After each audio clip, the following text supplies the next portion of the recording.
আসসালামু আলাইকুম। আশা করি আপনারা সকলেই ভালো আছেন, আমিও ভালো আছি। তো দেখতে পারতেছেন মোটরসাইকেল নিয়ে যাইতেছি। আসলে আমার একটা খেলা ছিল, সেটা ছিল রাজাপুর প্রিমিয়ার লিগ, আপনারা তো জানেনই।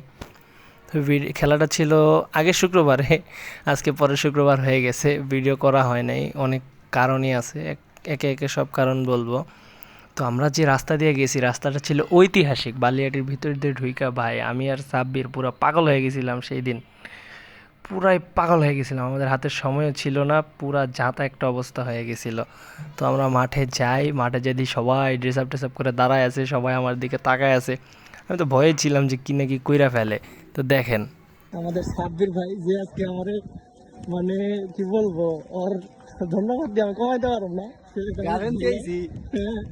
ওর জন্য এটাই বন্ধুত্ব। তো আপনারা তো শুনলেন, ওরে আমি জোর করে নিয়ে আসছি, ওর গার্লফ্রেন্ড রাইখাও আসছে। যাই হোক, পরে ডিসার্ভ করে মাঠে নেমে পড়ছি, তারপরে আপনারা দেখেন। তো এরপরে আমাদের রেফারি শিপন ভাই বাঁশি ফু দেয়, পরে খেলা শুরু হয়ে যায়। তো মেইন ঘটনা হচ্ছে আমরা সেই ম্যাচটা 1-0 গোলে জিতি। হ্যাঁ, 1-0 গোলে জিতি। ফার্স্ট হাফে আমার একটা প্লেয়ার গোল দেয়। বিষয় সেটা না, বিষয় হচ্ছে আপনারা জানেন যে আগের শুক্রবারে খেলাটা ছিল, আমি ভুল বলছি একটু আগে, খেলাটা শনিবারে নেয় আমার জন্য, কারণ আমার শুক্রবারে বিলবুলি মিতালি যুব সংঘের খেলা ছিল পাতলিয়াপাড়া মাঠে, আপনারা জানেন। সেটার যে ভিডিওগুলো ছিল শিশিরের ফোনে, শিশির করছে কি ভিডিওগুলো ডিলিট করে দিছে। তো সেটার কোনো ভিডিও আপ দিতে পারি না, আমার মন মেজাজ খারাপ ছিল। আবার আমি এই কিছুদিন আগে পায়ে একটা ইনজুরি হয়েছে আঙ্গুলে, সেই ইনজুরির কারণে আমি আজকে শুক্রবার খেলতে যেতে পারি না। রাজাপুর আমার টিম 5-0 গোলে হারছে, হয়তো বা ফাইনালে যাওয়ার স্বপ্ন শেষ। এ কারণে আমার মনটা না সত্যি অনেক খারাপ, মানে আমার খুব আফসোস লাগতেছে যে এরকম একটা সময় এরকম একটা ঘটনা ঘটবে। আমার ক্যাপ্টেন মাহিম ও রেড কার্ড খাইছে, ওই ম্যাচে কিছু ভালো ভালো সেভ দিছি, আমার খুব সেগুলো মনে পড়তেছিল। আমার টিমের প্লেয়ারগুলা সবারই মন খারাপ হয়েছে, আমাদের টিমটা ভালো টিম ছিল।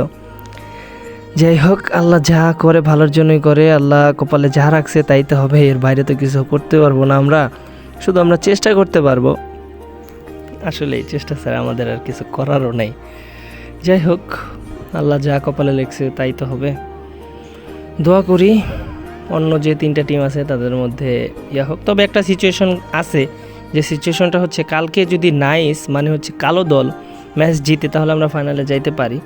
আর যদি হারে তাহলে বাদ, মানে ওদের ম্যাচের উপরে আমাদের পুরো ভাগ্য নির্ভর করতেছে। ওরা যদি জিতে তাহলে আমরা যাব, আর ওরা যদি হারে 1-0 গোলে তারপরে বাদ, আর ড্র হইলেও আমরা ফাইনালে যাইতে পারি। জানি না কি হয়, আল্লাহ ভরসা। দোয়া করবেন সামনে জানি ভালো কিছু হয়, আমি যাতে খুব তাড়াতাড়ি সুস্থ হয়ে যেতে পারি। আমার আবার ইন্টার শাহিনের প্র্যাকটিস থাকে, সেগুলো করি।